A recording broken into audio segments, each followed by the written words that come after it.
I'm Ronit Satchi. I'm the chair of the Department of Physiology and Pharmacology at the Faculty of Medicine, Tel Aviv University in Israel. I'm the head of the Cancer Angiogenesis and Nanomedicine Laboratory since 2006.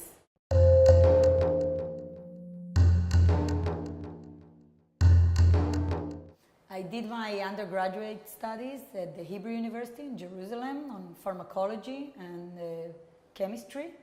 Then I moved to do a direct path to PhD at the University of London together with Professor Ruth Duncan. There I moved to the specific field of polymer chemistry and using polymers for drug delivery systems and nanotechnologies for cancer therapy.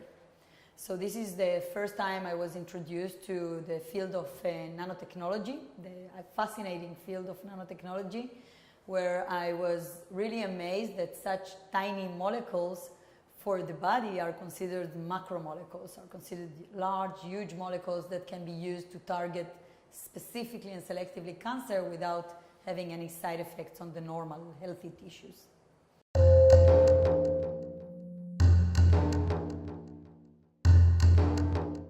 After my PhD on polymer chemistry, I moved to Judah Folkman's lab in Boston at Harvard Medical School, where I actually moved completely to biology and vascular biology.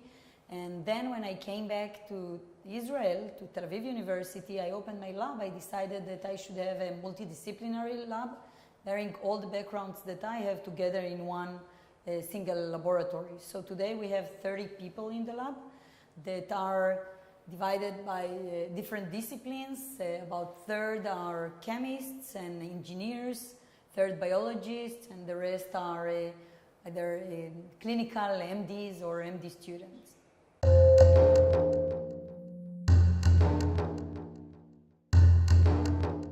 I expect to see the fruits of probably 20 to 30 years of research in nanotechnologies coming to fruition in the next decade.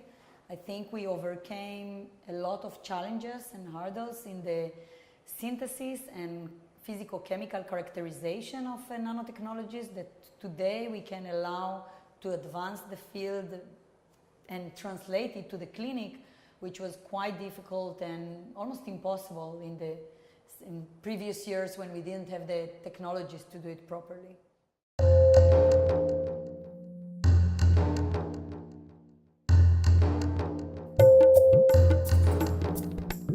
I'm a great believer in multidisciplinarity. I think we should bear in mind that when we set up large laboratories with people from different disciplines, to keep each one in his own discipline, but allow them in lab meetings, in seminars, to be exposed to the different fields and understand that this is a new language for each one, to be patient, and the fruits will come with time. Because if at the beginning, when I set up my laboratory 11 years ago, nobody understood the other field, today we enjoy speaking to each other because each one understands that he can really exploit the other field.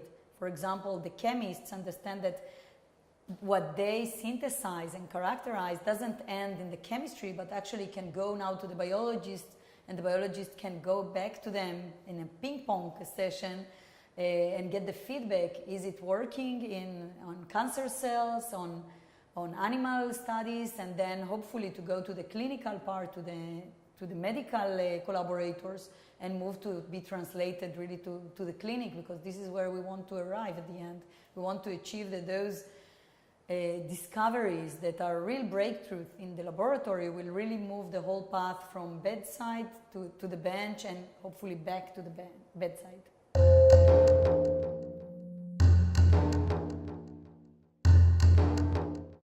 I have high expectations from this week in Argentina. I'm really excited to be here. I think there is a huge potential of research and collaborations that can be made through this workshop. And I think this is a great opportunity that we should all take charge and be responsible and try to make the best of it, be exposed to each other's projects, and hopefully collaborate in the future.